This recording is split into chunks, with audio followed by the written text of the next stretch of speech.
మీ తాటాకు చప్పుళ్లకు మీరు గొంతు పెద్దగా చేసుకొని విమర్శించినంత మాత్రాన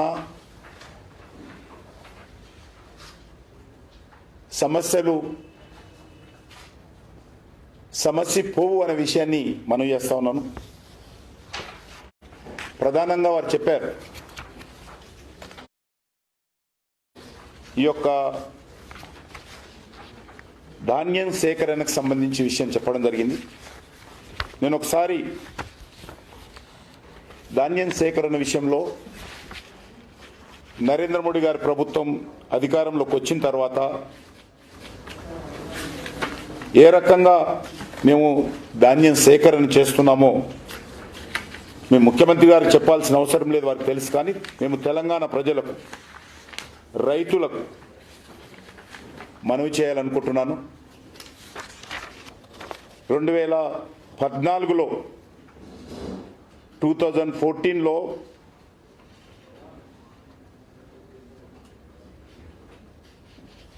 మరి కేంద్ర ప్రభుత్వము తెలంగాణ, ఆంధ్ర రెండు రాష్ట్రాల కలిపి 64 లక్షల మెట్రిక్ టన్నులు కేంద్ర ప్రభుత్వము సేకరించేది. 64 lakh మెట్రిక్ టన్స్ 2014లో నరేంద్ర మోడీ గారి ప్రభుత్వం రాకముందు. ఈరోజు 151 lakh మెట్రిక్ టన్స్ మేము సేకరిస్తూ ఉన్నాం. ప్రభుత్వం పనిచేస్తుందా లేదా, రైతులకు అనుకూలంగా ఉందా లేదా అర్థం చేసుకోవచ్చు. 64 lakhs నుంచి ఈరోజు కేంద్ర ప్రభుత్వం 151 లక్షల మెట్రిక్ టన్నుల యొక్క ధాన్యాన్ని, ధాన్యం కూడా రైస్ను ప్రొక్యూర్మెంట్ చేయడం జరిగింది. తెలంగాణకు చూసినట్లయితే రెండు రాష్ట్రాలు తెలంగాణ చెప్తున్నాను. తెలంగాణ విభజించి చూసినట్లయితే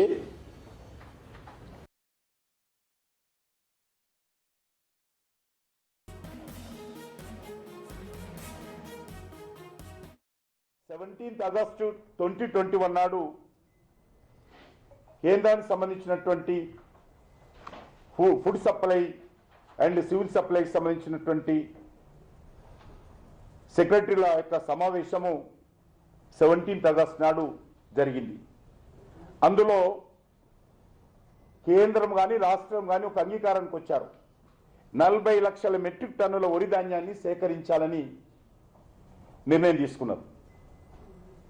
17th August 2021 నాడు ఆల్ స్టేట్స్కి సంబంధించినటువంటి సివిల్ సప్లై సెక్రటరీస్ మీటింగ్లో 40 లక్షల మెట్రిక్ టన్నులు తెలంగాణ నుంచి సేకరించాలని టార్గెట్ తీసుకోవడం పెట్టింది. ఆ రోజు ఏం మాట్లాడలేదు రాష్ట్ర ప్రభుత్వం. ఆ రోజు మాట్లాడకుండా 17th August నుంచి అక్టోబర్ వరకు ఏ రకమైనటువంటి దాని మీద కరస్పాండెన్స్ లేదు. అక్టోబర్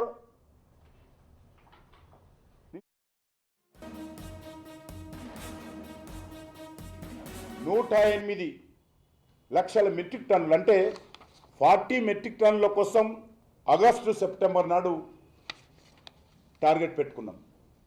అప్పటి నుంచి సెప్టెంబర్ వరకే మాట్లాడారు. ఆల్మోస్ట్ అంటే అక్టోబర్ 29th సెప్టెంబర్ ఒక ఉత్తరం రాశారు.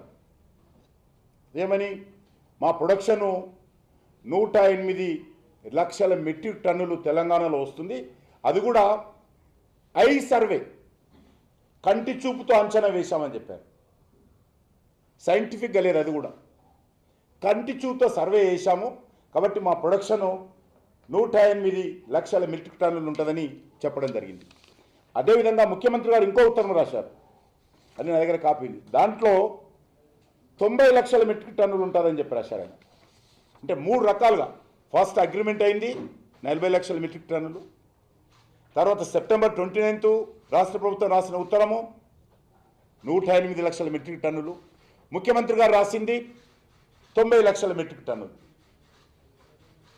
పరస్పర విరుద్ధంగా రాష్ట్ర ప్రభుత్వము వ్యవసాయ రంగం మీద కానీ సాగుపైన కానీ అవగాహన లేకుండా, సరైనటువంటి అంచనా లేకుండా, సరైనటువంటి సర్వే లేకుండా, సరైనటువంటి పంచనా పద్ధతులు లేకుండా వాళ్ళు వ్యవహారం చేస్తూ ఇర్రెస్పాన్సిబుల్గా మాట్లాడుతూ ధాన్యమంతా మార్కెట్లోకి వచ్చిన తర్వాత రైతు కళ్ళాలలో ధాన్యం ఉన్నప్పుడు అప్పుడు కేంద్ర ప్రభుత్వం మీద ఒత్తిడి చేయడం అనేటువంటిది ఏ రకంగా న్యాయం అర్థం చేసుకోవాలి.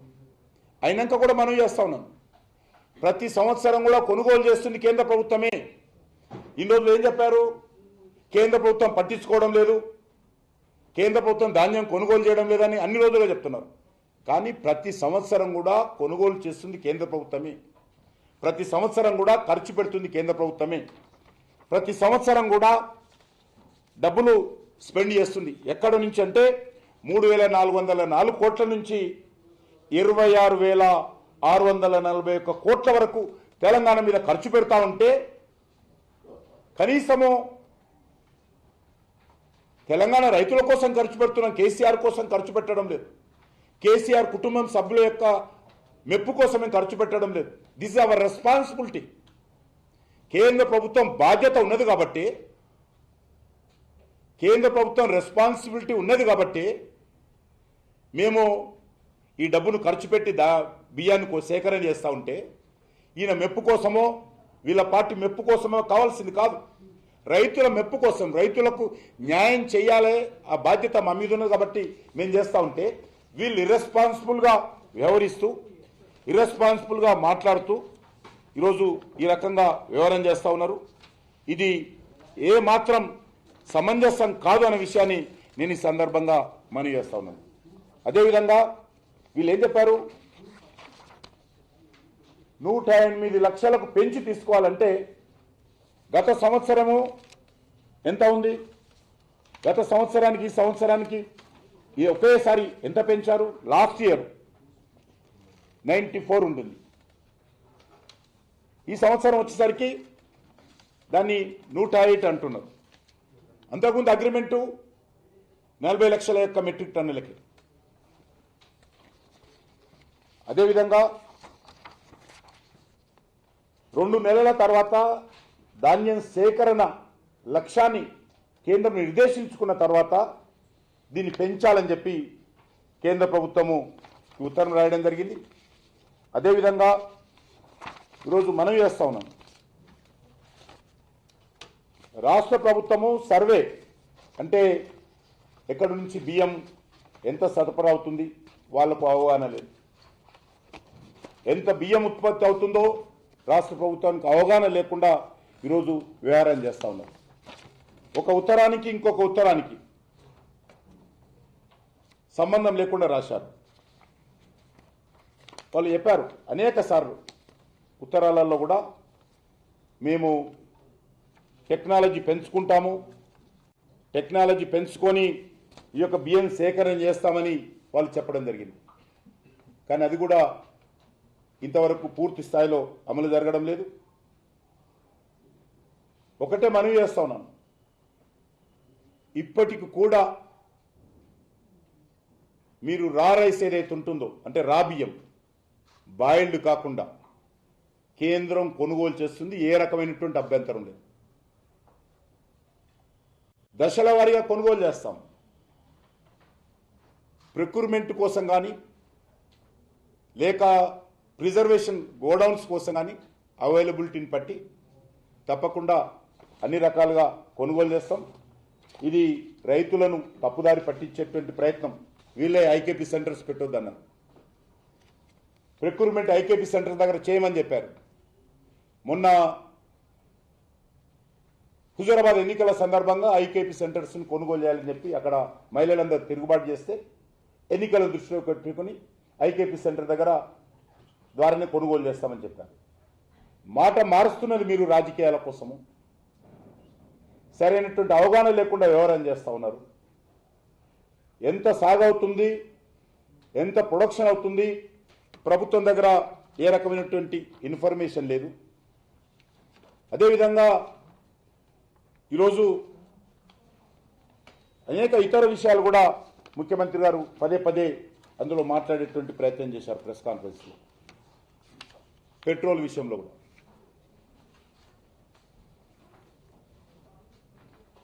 దొబ్బుకున్నది, మేమేమి ఒక్క రూపాయి కూడా అవినీతి చేయకుండా పనిచేస్తున్నటువంటి ప్రభుత్వం. కరోనా అప్పుడు కష్టం వచ్చిన విషయం అందరికీ తెలుసు.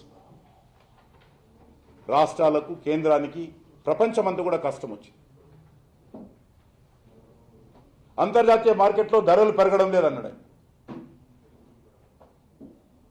అంతర్జాతీయ మార్కెట్లో ధరలు పెరగకుండా అది రూపాయి కానీ 50 పైసలు కానీ 10 పైసలు కానీ కేంద్ర ప్రభుత్వం పెంచాల్సిన అవసరం లేదు. ఇంటర్నేషనల్ లెవెల్లో క్రూడ్ ఆయిల్ ధరలు పెరిగిన దాని ప్రకారం పెరుగుతాయి. కానీ సెస్ వేయడం జరిగింది. అప్పుడు మనకందరూ తెలుసు, దేశవ్యాప్తంగా 80 కోట్ల మందికి సంవత్సరన్నర పాటు ఉచిత బియ్యం ఇచ్చాం. అనేక రకాలుగా హెల్త్ ఇన్ఫ్రాస్ట్రక్చర్ కోసము డబ్బులు ఖర్చు పెట్టడం జరిగింది. పీపీఈ కిట్స్ కావచ్చు, ఆక్సిజన్కి సంబంధించినటువంటి పిఎస్సి ప్లాంట్లు కావచ్చు, లేక డిజాస్టర్ మేనేజ్మెంట్ కింద ఖర్చు పెట్టే విషయాలు కావచ్చు. కాబట్టి కేంద్ర ప్రభుత్వము పూర్తిగా ఆ రోజు జిఎస్టీ పడిపోయి కనీసమైనటువంటి పరిస్థితుల్లో లేనప్పుడు తప్పనిసరి పరిస్థితుల్లో పెంచాల్సి వచ్చింది. ఈరోజు కొంత కుదుట పడ్డది కాబట్టి తగ్గించుకున్నాం. ఈరోజు మీరు కూడా తగ్గించుకోవాలని రాష్ట్రాలను కోరాం. ఈరోజు జిఎస్టీ కొంత కుదుట పడ్డది కాబట్టి ప్రజలకు భారం తగ్గించాలనే దృక్పథంతో కేంద్ర ప్రభుత్వం పెట్రోల్ మీద, డీజిల్ మీద తగ్గించుకున్నది. వివిధ రాష్ట్రాలను కూడా కోరాం. రాష్ట్రాలుగా ముందుకొచ్చి బీజేపీ ప్రభుత్వాలు కావచ్చు, బీజేపీతర ప్రభుత్వాలు కూడా, ఒరిస్సా లాంటి రాష్ట్రం కూడా ముందుకొచ్చి ట్యాక్స్ తగ్గించుకున్నది. ట్యాక్స్ తగ్గించుకోవడం అల్టిమేట్గా ప్రజలకు కొంత జిఎస్టీ మెరుగుపడ్డది, మార్కెట్లో కొద్దిగా ఆదాయం పెరుగుతున్నది. కాబట్టి కేంద్ర ప్రభుత్వం కొంత విశ్వాసం వచ్చింది. కాబట్టి ఈరోజు ధరలు తగ్గించేటువంటి ప్రయత్నం చేస్తున్నాం. మీరు కూడా కొంత చేయండి. మీరు కూడా చాలా పెంచారు. శవాల కాడ పేరాలు కాల్చుకున్నట్టుగా రాష్ట్ర ప్రభుత్వము కేంద్రం పెంచుతున్నటువంటి ధరలకు వాళ్ళకు అదనంగా ట్యాక్స్ పడుతుంది, వ్యాట్. ఎంత ధర పెరిగితే పెట్రోల్ మీద అంత అదనపు ట్యాక్సీ రాష్ట్ర ప్రభుత్వానికి వస్తుంది. వాళ్ళు అంతసేపు అదే చూస్తారు. కేంద్రం భారం బదలం కావాల్సింది కేంద్రము, లాభం రావాల్సింది రాష్ట్రానికి అనే విధంగా వ్యవహారం చేస్తున్నారు. అది మంచి పద్ధతి కాదు. ఈరోజు కేంద్రం అనేక రకాలుగా ఈరోజు దేశ భద్రత విషయంలో కానీ ఇతరత్ర కానీ అనేక రకాలుగా ఖర్చు పెట్టాల్సినటువంటి బాధ్యత ఉంటుంది. అంతే తప్ప కేంద్ర ప్రభుత్వం మిగతా ఛార్జీలు ఏవి కూడా పెంచలేదు. అదనంగా నిత్యావసర వస్తువులు అదుపులో పెట్టేటువంటి ప్రయత్నం చేయడం జరిగింది. ఉచితంగా దేశంలో ఉన్నటువంటి 80 కోట్ల మందికి ఒక సంవత్సరాల పాటు ఉచితంగా బియ్యం ఇవ్వడం జరిగింది. ఈరోజు వ్యాక్సినేషన్ ఫ్రీగా ఇస్తున్నాం అందరికీ. ఇవన్నీ ఎక్కడి నుంచి ఇస్తాము? ప్రజల డబ్బు ప్రజల కోసమే ఖర్చు పెడతాము. కాబట్టి ఈరోజు మనకు జిఎస్టీ వచ్చింది. రాష్ట్రాలకు కానీ కేంద్రాలకు కానీ కొంత ఆదాయం పెరుగుతూ ఉంది. కాబట్టి ప్రజలు ఇబ్బందుల్లో ఉన్నారు. కరోనా అప్పుడు మనం ధరలు పెంచాము, సెస్ చేశాము. కాబట్టి కొంత తగ్గించుకుందామన్న దృక్పథంతో రాష్ట్ర ప్రభుత్వం ఒక 3 అడుగు ముందుకేసింది, అదే కేంద్ర ప్రభుత్వం ఒక అడుగు ముందుకేసింది, రాష్ట్రాలను ఒక అడుగు ముందుకేమన్నది. దానికింత ఆందోళన ఎందుకు? దానికింత బాధ ఎందుకు? ఇళ్లకు మీరు చెప్పండి, మేము చేయలేమని చెప్పండి. అంతే తప్ప కేంద్ర ప్రభుత్వము దోచుకుంటుంది, దోచుకొని ఎక్కడన్నా మా కుటుంబంలో ఫామ్ హౌస్లు పెట్టుకున్నామా? మాకేమైనా ఫామ్ హౌస్లు ఉన్నాయా? లేకపోతే ఎలక్షన్స్లో 350 కోట్లు, 400 కోట్లు, 500 కోట్లు ఒక అసెంబ్లీ ఖర్చు పెట్టామా మేము? వీరు కూడా జీవోలోనే నేతాను. రాష్ట్ర ప్రభుత్వం ఎప్పుడు కూడా ధరలు పెంచినట్టు, కేంద్ర ప్రభుత్వం పెంచినట్టు 2015లో 31% నుంచి వ్యాట్ 35.20 పెంచారు. అది కరెక్ట్ కదా జీవో? మీరు పెంచితేనేమో కరెక్టు. మేము అప్పుడు కరోనా లేదు, కరోనా అప్పుడు పెంచాం మేము సెస్ కూడా. మిగతా ఏవైతే రూపాయి కానీ 10 పైసలు కానీ 5 రూపాయలు కానీ ఇంటర్నేషనల్లో క్రూడ్ ఆయిల్లో ధరలు పెరిగినట్టు ప్రకారం చేశాం. అదేవిధంగా 16/1/2015 ఇంకో లెటర్, ఇంకో జీవో, దాంట్లో కూడా 22.25% నుంచి వీళ్ళు మళ్ళా పెంచారు. కాబట్టి రాష్ట్ర ప్రభుత్వం ఇప్పటికైనా మనవి చేస్తా ఉన్నాను, మీరు సానుకూలతతో ఆలోచన చేయండి. ధాన్యానికి సంబంధించి కేంద్ర ప్రభుత్వం కానీ బ్యాంక్స్ కానీ అన్ని రకాలుగా సహకారం అందిస్తాయి. కాబట్టి మీరు రైస్ విషయంలో కేంద్ర ప్రభుత్వం దశల వారీగా రైతుల నుంచి కొనుగోలు చేయడం కోసం కలిసికట్టుగా మాట్లాడాలి తప్ప ఈరోజు ఢిల్లీలో ధర్నా చేస్తే భయపడేటువంటి ప్రభుత్వం కాదు. ధర్నాలకో నాలుకలు చీల్చామంటే నాలుకలు బయట చీల్చమని చెప్పి ఫామ్ హౌస్ ముందుకో లేకపోతే ప్రగతి భవన్ ముందుకో వెళ్ళారు ఎవరు కూడా. అంత భయపడేటువంటి పరిస్థితి లేదు. ముఖ్యమంత్రి గారు అన్నారు మెడికల్ కాలేజ్ ఒకటి కూడా రాలేదు. దిస్ ద ఇర్రెస్పాన్సిబుల్ గవర్నమెంట్, బాధ్యతారహితమైనటువంటి ప్రభుత్వం ఇది. కాబట్టి ఒక మెడికల్ కాలేజ్ కూడా రాలేదు. మెడికల్ కాలేజ్ రాలేదంటే మేము తీసుకొచ్చాం కేంద్ర ప్రభుత్వం నుంచి ఎయిమ్స్ మెడికల్ కాలేజ్ మేము పెట్టాం. మా ఊరికనే ఫామ్ హౌస్లో కూర్చొని ఒక్కటి కూడా రాలేదని మాట్లాడదు. ఎయిమ్స్ మెడికల్ కాలేజ్ ప్రారంభమైంది కేంద్ర ప్రభుత్వ ఆధ్వర్యంలో. మేము ఒక ఉత్తరం రాశాం డేటెడ్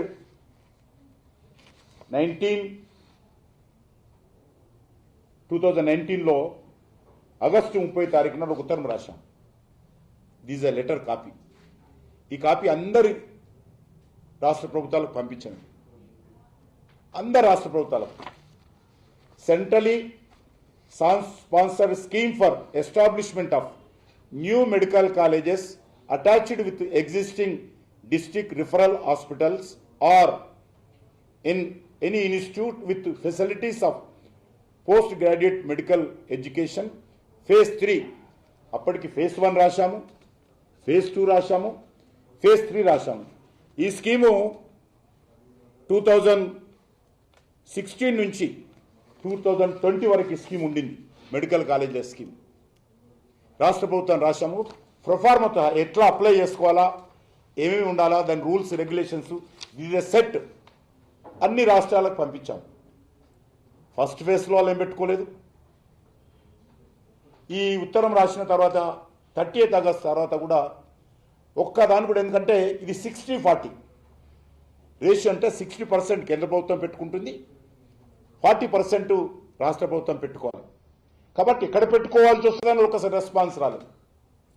కనీసం వాళ్ళు దరఖాస్తు, ఈ ఉత్తరం వచ్చిన విషయం ముఖ్యమంత్రి తెలుసా అని అడుగుతా ఉన్నాను.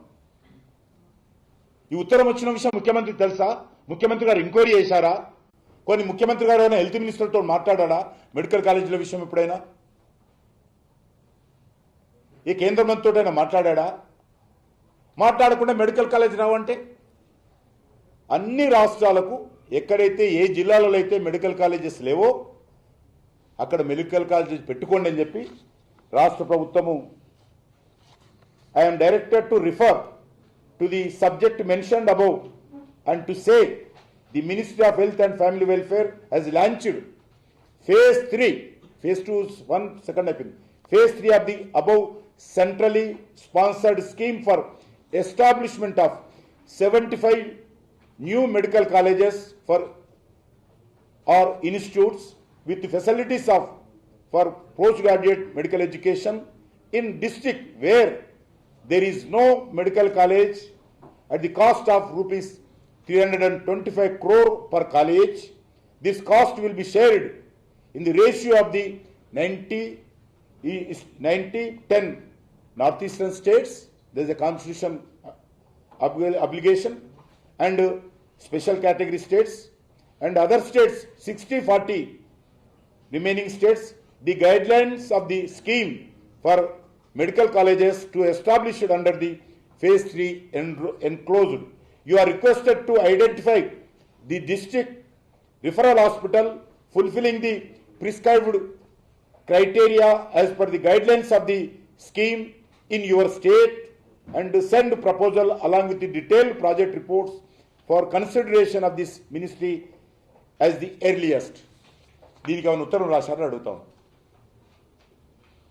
మీరు అందరిలాగా నేను మాట్లాడకూడదు, బట్ మీరు ఎక్కడ ఉండి సెక్రటరియట్ లేదు, ఏ ఉత్తరం ఎక్కడ వస్తుందో తెలియదు, ఏ డిపార్ట్మెంట్ ఎక్కడుందో తెలియదు, ఏ సెక్రటరీ ఎక్కడ కూర్చుంటుండో ముఖ్యమంత్రి గారికి తెలుసో నాకు తెలియదు.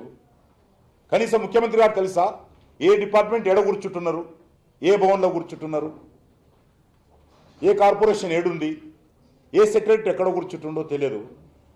సెక్రటరియటే లేదు, ఈ ఉత్తరానికి జవాబు లేదు, మెడికల్ కాలేజ్ ఇవ్వలేదు, కిషన్ రెడ్డి ఏం చేస్తున్నారు మాట్లాడు. ఒక్కటి కాదు, మేము కేంద్ర ప్రభుత్వం ఆధ్వర్యంలో ఒక మెడికల్ కాలేజ్ మేము ప్రారంభించాం, అది గుర్తుపెట్టుకోవాలి. ఇంతవరకు దానికి ల్యాండ్ ఇవ్వలేదు.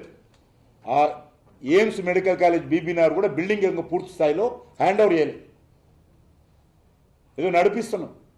ఎందుకంటే గతంలో పనిచేసినటువంటి నిమ్స్ నిమ్స్ హాస్పిటల్ ఏదైతే ఉన్నదో ఆ కాంట్రాక్ట్తో సెటిల్మెంట్ చేసుకోవాలి. నిమ్స్ మెడికల్ హాస్పిటల్ ఏదైతే ఉండిందో ఆ కాంట్రాక్ట్తో సెటిల్ కాలేదు కాబట్టి బిల్డింగ్ మేము నడుస్తున్నాం, కానీ ఇంతవరకు పూర్తి స్థాయిలో ఆ బిల్డింగ్ కూడా హ్యాండ్ ఓవర్ కాలేదు. This is the situation. అంతేకాదు ఈరోజు ఎన్సిడిసి అట్లా చాలా నేను చెప్పాలనుకుంటే ఎన్సిడిసి ఉంది.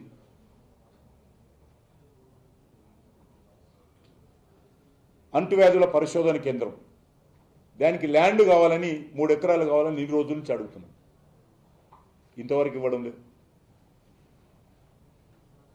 అదేవిధంగా వరంగల్లో ఒక హాస్పిటల్ కట్టాం, 2 ఏళ్ళు అయిపోయింది. ఆదిలాబాద్లో ఒక హాస్పిటల్ కట్టాం, 2 ఏళ్ళు అయిపోయింది. 8 ఆపరేషన్ థియేటర్స్, ఒక్కొక్క హాస్పిటల్లో 8 ISI స్టాండర్డ్ ప్రకారం 8 ఆపరేషన్ థియేటర్స్ తోటి కట్టాం 2 హాస్పిటల్స్. కేంద్ర ప్రభుత్వం, రాష్ట్ర ప్రభుత్వం ఒక 30 కోట్లు వాళ్ళదానికి ఇచ్చి స్టాఫ్ రిక్రూట్ చేసుకొని ప్రారంభించాలి. నేను స్వయంగా విజిట్ చేశాను 2 హాస్పిటల్స్, వరంగల్ ఆదిలాబాద్లో స్వయంగా నేను పోయి హోమ్ మినిస్టర్ ఉన్నప్పుడు పోయి విజిట్ చేశాను, MOS ఉన్నప్పుడు. నేను విజిట్ చేసి కూడా ఆల్మోస్ట్ 1.5 year అయిపోతుంది. ఇంతవరకు హాస్పిటల్ ప్రారంభించలే. ఇది రాష్ట్ర ప్రభుత్వ పనితీరుకు అద్దం పడతా ఉంది. నేను ఒకటే ఛాలెంజ్ చేస్తా ఉన్నాను, ఈ 2 హాస్పిటల్స్ ఎందుకు ప్రారంభించలేదు? ఎందుకు మీరు ఇవ్వాల్సినటువంటి షేరు 30 కోట్లు ఎంత ఇవ్వాలి, దానికి ఎందుకు ఆలస్యం చేస్తున్నారు? మీరు కేంద్రాన్ని మేము పూర్తిగా కట్టాము, ఎక్స్పెండిచర్ అంతా అయిపోయింది, ఎక్విప్మెంట్ వచ్చింది, మిషనరీ వచ్చింది, మిషనరీ పాడైపోతుంది. ఇంపోర్టెడ్ మిషనరీ అంతా తెచ్చిపెట్టారు, పాడైపోతుంది. అక్కడ ఎరువులు ఎక్కడ అన్నాడు, ఎరువుల కొరత ఎక్కడుందో నాకైతే తెలియలేదు. నరేంద్ర మోడీ గారి ప్రభుత్వం రాకముందు ఎరువుల కొరత ఎంత ఉండిందో ప్రజలకు తెలుసు, రైతులకు తెలుసు. ఇప్పుడు ఎక్కడ కావాలంటే అక్కడ, ఎంత కావాలంటే అంత, ఎప్పుడు కావాలంటే అప్పుడు. ఈరోజు ఎరువుల కొరత లేదు, యూరియా ఉంది. అంతేకాదు ఫ్యాక్టరీ పెట్టాం. కేసీఆర్ గారు గుర్తుపెట్టుకోవాలి, నరేంద్ర మోడీ గారు వచ్చిన తర్వాత ఫౌండేషన్ ఇచ్చిండు ఆయన, ఈరోజు ప్రొడక్షన్ కూడా స్టార్ట్ అయింది. రామగుండంలో ఫెర్టిలైజర్ సంబంధించినటువంటి ప్రొడక్షన్ కూడా, యూరియా కూడా ఉత్పత్తి అవుతుంది. అది కూడా తెలియదు వారికి. ఎరువుల కొరత అవుతుందని మాట్లాడతాం. ఎంత కావాలంటే అంత ఇప్పుడు కూడా ఇస్తాం. ఎక్కడ కావాలని చెప్పానండి, మాట్లాడండి. ఏదన్నా ట్రాన్స్పోర్ట్లో డిస్ట్రిబ్యూషన్స్లో ప్రాబ్లం ఉండొచ్చు, బట్ ఎరువుల కొరత లేదు. ఒకటిసారి ఎరువుల కొరత అయింది, ఎందుకంటే ఇంపోర్ట్ చేసుకుంటాం, మెజార్టీ ఫెర్టిలైజర్స్ ఇంపోర్ట్ చేసుకుంటాం. ఏ దేశాలనైతే కరోనా సమయంలో షిప్పులు నడపాలన్నా, లోడింగ్ అన్లోడ్ చేయాలని లేబర్ అందుబాటులో లేకుండే, కరోనా ఎవరు రాలే, లేబర్ కూడా వేరే దేశాలలో చాలా ఇబ్బందిగా ఉన్నది. అయినా కూడా ఈ భారతదేశం నుంచి లేబర్ తీసుకుపోయి ఆ దేశంకి అనుమతి తీసుకొని పోర్టు మాత్రమే వాళ్ళని పరిమితం చేసి పోర్ట్లలో మన లేబర్ తీసుకొని ఇతర దేశాలలో లోడ్ చేసుకున్నాం. మీకు ఏం తెలుసు, ఆడ కూర్చుంటే ఏం తెలుస్తుంది మీకు? కరోనాలో మీరు ఏం ఖర్చు పెట్టారు? మేము ఖర్చు పెట్టినంత మీరు చేశారా? తెలంగాణలో రాష్ట్ర ప్రభుత్వం కరోనా సమయంలో ఏం చేసిందని అడుగుతాం. మేము ఫ్రీగా బియ్యం ఇచ్చాము, మేము ఇచ్చినటువంటి వేరుశనగ పప్పు దినుసులు ముక్కుబడిపోతున్నాయి, ఒక్క మనిషికి ఇంతవరకు కూడా. కేంద్ర ప్రభుత్వం పంపించినటువంటి ధాన్యం ఏదైతే ఉన్నదో ధాన్యం ఇచ్చారు, బియ్యం, మిగతా అన్ని కూడా ఇంకా వేరే హౌజులాలు ఉన్నాయి. 1 కిలో బియ్యం, కిలో పప్పు దినుసులు కూడా ఇవ్వలేదు అని రాష్ట్ర ప్రభుత్వం దగ్గర ఉన్నది. ఫ్రీగా ఇచ్చినటువంటి కూడా సరఫరా చేయలేదు మీరు. హాస్పిటల్స్లలో ఆక్సిజన్ ప్లాంట్స్ మేము పెట్టాం కేంద్ర ప్రభుత్వం నుంచి. కాన్సన్ట్రేటర్స్ ఇచ్చాం. అదేవిధంగా వెంటిలేటర్స్ ఇచ్చాం. వెంటిలేటర్స్ మేము ఇచ్చిన వెంటిలేటర్స్ ఇంకో సీల్ ఓపెన్ చేయలేదు రాష్ట్ర ప్రభుత్వం. కేంద్రం ఇచ్చినటువంటి వెంటిలేటర్స్ హాస్పిటల్లో అట్లా ఉన్నాయి. సంతోషం, అవసరం పడలేదు. మనం కోరుకోవాలి, వెంటిలేటర్స్ ఎవరు ఆ పరిస్థితి రాకూడదని కోరుకుంటాం. అయినా ఇచ్చాము, స్టాక్స్ ఉన్నాయి అక్కడ. రెమ్డెసివిర్ ఎంత కావాలంటే నేను మానిటరింగ్ చేశాను. అంపిటెరిసన్ మెడిసిన్ ఎంత కావాలంటే మానిటరింగ్ చేశాం. నేను ఇక్కడుండి పంపించాను. ఎవరు అడగలేని రాష్ట్ర ప్రభుత్వం అడగల, నా అంతా నేను తీసుకోవాలి. ఇక్కడ నేను కేంద్ర మంత్రున్న విషయంలో తెలియదు, ఇక్కడ కేంద్ర మంత్రున్నాడు అనే విషయం కూడా తెలియదు అనుకో, అది అవసరం. అది ఏదో సబ్జెక్ట్ వచ్చినప్పుడు చెప్తాను ఆ విషయం. దాంతో కొత్త కథ ఉంది.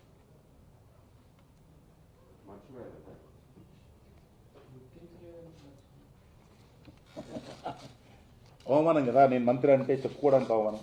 వీడోడు రైతు కుటుంబం నుంచి వచ్చినోడు.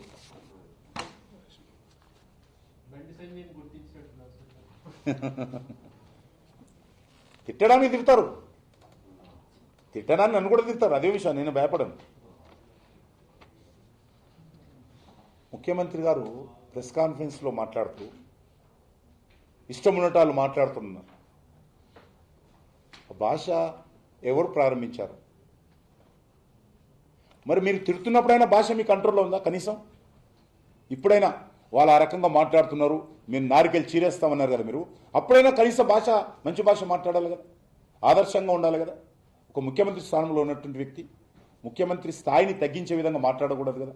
నేను ఇంతసేపు మాట్లాడాను, ఒక్కవరు కూడా అన్డెమోక్రటిక్గా మాట్లాడాను, అన్పార్లమెంట్ మాట ఒక్క వర్డ్ కూడా ఇంతసేపు మాట్లాడాను. కుక్కలు ఏం పదం అది? పొలిటీషియన్స్ కుక్కలు అంటావు నువ్వు. నిన్ను మాట్లాడితే బాధపడతారు. ఎస్, మనం ఆదర్శంగా ఉండాలి. మన ముఖ్యమంత్రి స్థాయిలో ఉన్నారు మీరు, రెండోసారి ముఖ్యమంత్రి అయ్యారు. 110 ఎంపీల మద్దతు, 110 ఎమ్మెల్యేల మద్దతు అని చెప్పుకుంటున్నారు. చెప్పుకున్నటువంటి వ్యక్తి ఎంత ఆదర్శంగా ఉండాలి మీరు? ఎవరైనా మాట్లాడితే ప్రజలు నిన్ను మెచ్చుకునే విధంగా ఉండాలి, మిమ్మల్ని తమరిని మెచ్చుకునే విధంగా మీరు ఆదర్శంగా ఉండాలి. You should be answerable, you should be ideal. మీరు కూడా ఆల స్థాయిలో మాట్లాడిన ఇంకా ఒక సమస్య ఉంటుంది. మీరు నారికాయ చీరే అధికారం మీకు ఎక్కడిది? ఎన్ని రకాలుగా మాట్లాడితే సన్నాసులు 6 ముక్కలు చేస్తారు నాలుకలను. ప్రధానమంత్రి పట్టుకుని సన్నాసి అంటివి నువ్వు, ప్రైమ్ మినిస్టర్ కూడా సన్నాసి అంటివి నువ్వు. ఏంటి పద్ధతి? ఎనిమిది మీరు భాష విషయంలో ఇంకోరు విమర్శించేటువంటి నైతిక హక్కు కేసీఆర్ కుటుంబానికి ఉందా? ఎవరినైనా సరే, ఈ రాక్షసులకు పుట్టినోళ్ళు, ఆంధ్రోళ్ళు, ఇదేం పద్ధతి? ఎవరినైనా కూడదు. వాళ్ళు కూడా మనం ఉన్నటి వరకు కలిసి ఉన్నాం. మనము, వాళ్ళు మన భారతీయులు. ఆంధ్రులంతా రాక్షసులు పుట్టినోళ్ళు, ఇదా పదాలు మాట్లాడేది? ఇదా టీఆర్ఎస్ పార్టీ మాట్లాడేది? దేశంలో అగ్గి పెడతాం అంటే హింసను ప్రోత్సహిస్తుంది. నాలుకలు చిరుస్తామంటే అది వైలెన్స్ ప్రోత్సహించినట్టు కాదా? ఒక ముఖ్యమంత్రి స్థాయిలో ఉన్నటువంటి వ్యక్తి వైలెన్స్ను ప్రోత్సహించవచ్చా? హింసను ప్రోత్సహించవచ్చా? భారత సరిహద్దులో రాత్రనక పగలనక ప్రాణాలకు తెగించి పోరాటం చేస్తున్నటువంటి సైనికుల కష్టాన్ని, సైనికుల యొక్క త్యాగాన్ని తగ్గించే విధంగా, అవమానం చేసే విధంగా ఇప్పుడు ముఖ్యమంత్రి గారు మాట్లాడారు. తోక ముడిచారట. చైనా వాళ్ళు దంచుతుంటే సైనికులు తోక ముడిచారనే విధంగా మాట్లాడారు. ఇదా పద్ధతి మాట్లాడేది?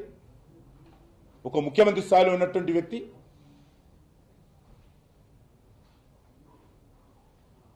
ఇదా దేశభక్తి మీది? చైనా వాళ్ళు దంచుతుంటే భారతదేశం తోక ముడిచిందని మాట్లాడతారా మీరు? ఇంత ఇర్రెస్పాన్సిబుల్గా మాట్లాడుతున్నటువంటి మీరు ఇతరులను విమర్శించేటువంటి నైతిక హక్కు ఉందా మీకు అని అడుగుతా ఉన్నాను నేను. సైనికులను అవమానించే విధంగా, వాళ్ళ త్యాగాలను అవమానించే విధంగా,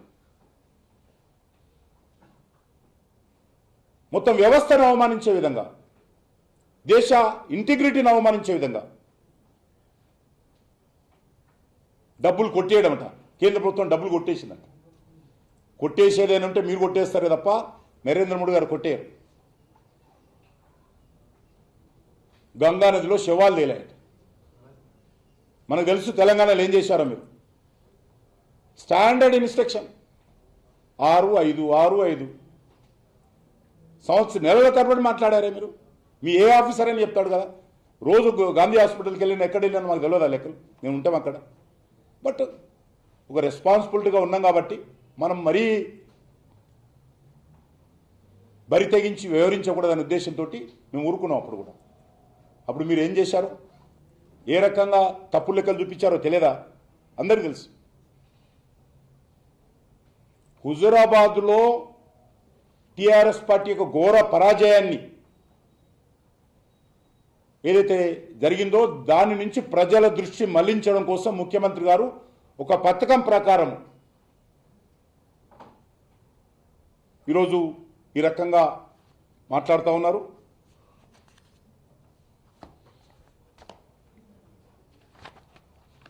నేను అర్థం చేసుకోవాల్సిన ముఖ్యమంత్రి గారు ఈ రకంగా మాట్లాడడానికి పుత్ర వాత్సల్యం అంటారు దీన్ని. ఐ కెన్ అండర్స్టాండ్ ముఖ్యమంత్రి గారు ఈ రకంగా ఎందుకు మాట్లాడుతున్నారంటే పుత్ర వాత్సల్యం, కొడుకు ముఖ్యమంత్రి కాలేకపోతాడేమో అనేటువంటి ఆవేదనతో. తెలంగాణ మా కుటుంబం చేతిలో బానిసలుగా ఉండాలని ఏదైతే కోరుకున్నాడో ప్రజలందరూ కూడా ఇన్ని వందల కోట్లు ఖర్చు పెట్టిన ఏ ఒక్క ఇల్లు మిస్ కాకుండా, అది రైతుడైనా ధనికుడైనా పేదవాడైనా ఏ ఒక్క ఓటర్ మిస్ కాకుండా, ఏ ఒక్క ఇల్లు మిస్ కాకుండా ఇంటింటికి డబ్బు ఇచ్చిన తర్వాత కూడా రైతులకు వ్యతిరేకంగా, రైతు కూలీలకు వ్యతిరేకంగా దళితులు 10 లక్షలు ఇస్తామన్న తర్వాత కూడా దళితులు కూడా వ్యతిరేకంగా ఓటేయడంతో ఈరోజు కేసీఆర్ గారు బెంబేలెత్తిపోయి పుత్ర వాత్సల్యంతో ఈ రకంగా మాట్లాడుతున్నారనేమో నేను భావిస్తున్నాను. ప్రజలు అర్థం చేసుకోవాలి. కొడుకు ముఖ్యమంత్రి కాలేకపోతున్నాడనేటువంటి ఆవేదన, కొడుకు కాకుండా పోతున్నాడు ముఖ్యమంత్రి అయినటువంటి భయాందోళన,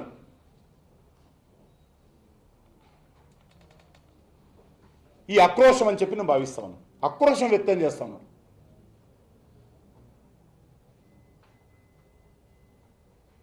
హుజూరాబాద్లో ఓడిపోయినటువంటి బాధ కంటే కొడుకుపై ఉన్నటువంటి మమకారంతో కేసీఆర్ గారు మాట్లాడుతూ ఉన్నారు. కేసీఆర్ గారు బాధపడతా ఉన్నారు.